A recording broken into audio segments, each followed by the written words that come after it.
Perkenalkan, nama saya Virgia Puspa Aurora Nafi dengan NIM 13124000097. Perkenalkan, saya Kisha Sekara Cingalistia dengan NIM 13124000094. Perkenalkan, nama saya Stanley Hariubra dengan NIM 13124096. Perkenalkan, saya Nasrin Alaudin dengan NIM 13124000095. Di sini saya akan menjelaskan biografi dan awal perjalanan karir politik Dipa Nusantara Aidit. Dipa Nusantara Aidit lahir pada tanggal 30 Juli 1923 di Belitung. Waktu masih kecil, ia bernama Ahmad Aidit, dan orang-orang yang sudah akrab dengannya biasa memanggil dengan sebutan Ahmad. Dipa Nusantara Aidit lahir dari pasangan Abdullah Aidit dan Mailan. Ayahnya pernah memimpin gerakan pemuda di Belitung melawan kekuasaan kolonial Belanda. Dan setelah merdeka sempat menjadi anggota Dewan Perwakilan Sementara mewakili rakyat Belitung. Sementara ibunya berasal dari keluarga ningrat yang ada di Belitung.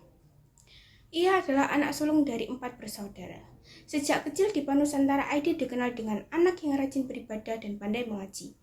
Setelah menyelesaikan sekolah dasar di Bumi Putra di Bangka, pada awal tahun 1936 ayahnya meminta ia untuk melanjutkan sekolah di Jakarta, dan ia bersekolah di Medicine Handel School atau MHS. Setelah 3 tahun ia tinggal di daerah Cempaka Putih, Jakarta Pusat bersama kerabat ayahnya. Setelah itu, ia pindah ke Senen dan tinggal bersama saudaranya. Pada masa ini, Dipa Nusantara Aidit aktif dalam beberapa kelompok pergerakan seperti Persatuan Timur Muda, di mana kemudian ia menjadi pemimpinnya. Pada saat itulah ia mengganti namanya dari Ahmad Aidit menjadi Dipa Nusantara Aidit atau disingkat dengan DN Aidit. Awal perjalanan karir politik, pada tahun 1940, ia mendirikan perpustakaan yang diberi nama Antara di daerah Tanah Tinggi Senen, Jakarta Pusat. Setelah itu, Dipa Nusantara Aidit dan teman yang bernama Muhtar mengusahakan sebuah penjahitan yang juga diberi nama Antara. Lokasinya strategis menjadikan tempat berkumpul aktivis seperti Adam Malik dan Khairul Saleh, serta tempat berkumpul para seniman yang dikenal dengan nama Seniman Senen. Kemudian, ia belajar teori Marxis melalui Perhimpunan Demokratik Sosial Hindia Belanda yang berganti nama menjadi Partai Komunis Indonesia. Dalam aktivitas politiknya itu, ia mulai berkenalan dengan orang-orang yang kelak memainkan peran penting dalam politik Indonesia. Menurut beberapa temannya, Muhammad Hatta menaruh banyak harapan dan kepercayaan kepadanya. Dan Dipa Nusantara Aidit menjadi anak didik kesayangan Bung Hatta. Meskipun ia seorang Marxis dan anggota Komunis Internasional, Dipa Nusantara Aidit menunjukkan dukungan terhadap paham Marxisme Soekarno dan membiarkan partainya berkembang tanpa menunjukkan keinginan untuk merebut kekuasaan. Sebagai balasan atas dukungan terhadap Soekarno, ia berhasil menjadi sekjen PKI dan kemudian menjadi ketua. Di bawah kepemimpinannya, Partai Komunis Indonesia menjadi partai komunis ketiga terbesar di dunia. Ia mengembangkan beberapa program untuk berbagai kelompok masyarakat, seperti Pemuda Rakyat, Kirwani, Barisan Tani Indonesia, Lekra, dan masih banyak lainnya. Dalam kampanye pemilu tahun 1955, Dipa Nusantara Aidit dan PKI berhasil memperoleh banyak pengikut dan dukungan karena program-program mereka untuk rakyat kecil Indonesia. Dalam waktu berikutnya, PKI menjadi penyeimbang dari unsur-unsur konservatif di antara partai-partai Islam dan militer. Berakhirnya sistem parlemen pada tahun 1957 semakin meningkatkan peran PKI. Karena kekuatan ekstra parlemen mereka, ditambah karena koneksi Dipa Nusantara Aidit dan pemimpin PKI lainnya yang dekat dengan Presiden Soekarno, maka PKI menjadi organisasi yang sangat penting di Indonesia.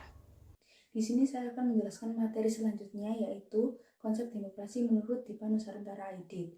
Di dalam buku karya Dipa Nusantara Aidit yang berjudul Menempuh Jalan Rakyat adalah sebagai landasan ideologis perjuangan Partai Komunis Indonesia atau PKI dalam mencapai perubahan sosial dan politik di Indonesia. Di dalam buku ini menekankan pentingnya perjuangan sebagai inti utama dari upaya penyelamatan rakyat dari sistem ekonomi bebas atau kapitalisme dan penyelamatan dari suatu paham dan kebijakan yang dilakukan oleh suatu negara untuk mengendalikan negara lain, yaitu imperialisme. juga menurut Dipa Nusantara Aidit sebagai sumber utama timunnya di Indonesia. Dari pandangan Aidit, Indonesia pada saat itu masih berada di bawah kendali sistem kapitalis dan imperialis yang mendominasi politik dan ekonomi yang berjalan di Indonesia. Banyak yang menderita pada kala itu, khususnya kaum buruh dan tani. Mereka menderita akibat akan adanya eksploitasi yang dilakukan oleh kaum elit yang mengendalikan kekuasaan. Oleh karena itulah, Aidit mendorong rakyat pekerja untuk bersatu dan ikut serta di bawah partai revolusioner yang berpegang teguh pada ideologi Marxisme dan Leninisme yang dimiliki oleh Partai Komunis Uni Soviet. Partai Komunis Indonesia sebagai partai yang bertujuan untuk menyamakan kapitalisme dan menciptakan masyarakat yang berlandasan sosialisme.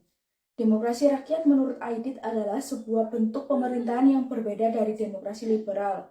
Demokrasi liberal menurut Aidit adalah hanya mementingkan atau melayani kepentingan kaum elit dan kapitalis, sementara demokrasi rakyat menempatkan kebijakan politik dan ekonomi harus ditujukan untuk meningkatkan kesejahteraan rakyat dan menciptakan keadilan sosial. Demokrasi ini dianggap sebagai sistem ideal untuk mencapai kemerdekaan nasional yang sejati dan menghasilkan perbedaan strata. Menurut Aidit, bekerja sama dengan kaum tani dan buruh adalah kunci strategi perjuangan Partai Komunis Indonesia, karena Aidit menyadari bahwa mayoritas rakyat Indonesia adalah kaum tani dan buruh yang sering mengalami eksploitasi oleh tuan tanah dan kapitalis.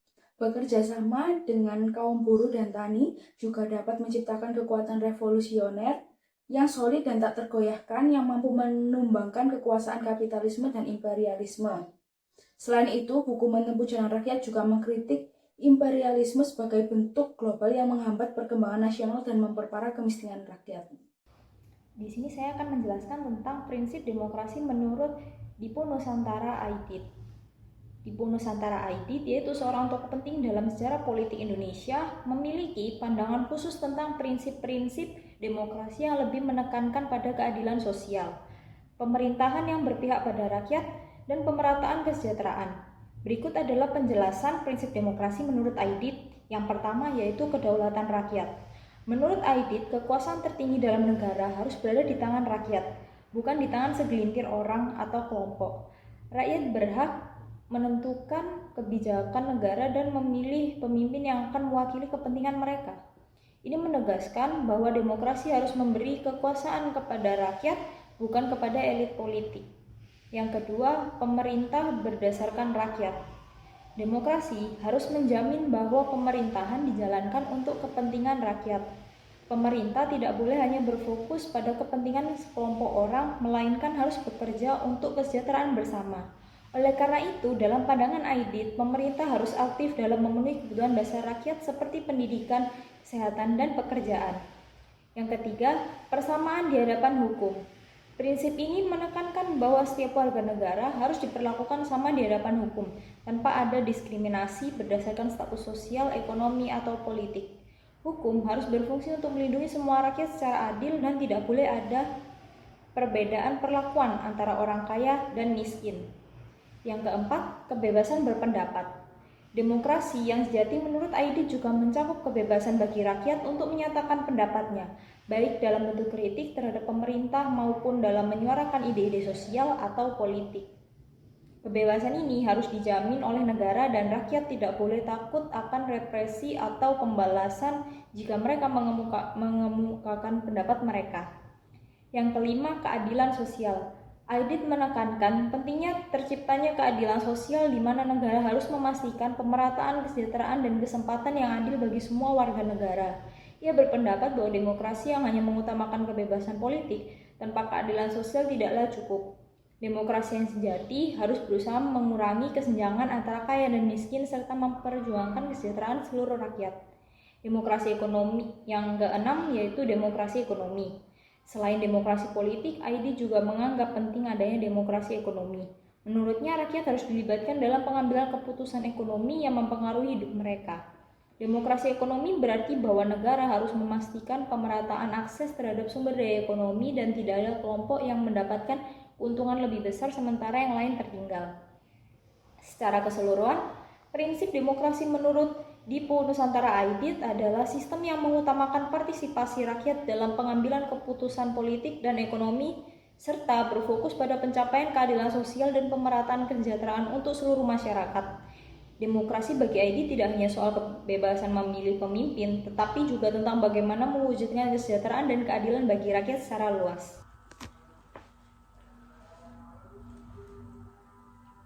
Baik, setelah mendengar penjelasan dari teman-teman saya tadi, saya menarik kesimpulan bahwa demokrasi menurut DNID ialah demokrasi yang berakar pada kepentingan rakyat dan memperjuangkan keadilan sosial. Ia menekankan pentingnya peran serta rakyat dalam proses demokratis dan penghormatan hak asasi manusia. Implementasi demokrasi menurut IDIT dapat dilakukan melalui pemilihan umum, pembentukan badan perwakilan, dan pengembangan partisipasi rakyat. Pandangan IDIT tentang demokrasi masih relevan hingga saat ini dan dapat menjadi inspirasi bagi perjuangan tokoh-tokoh demokrasi. Terima kasih.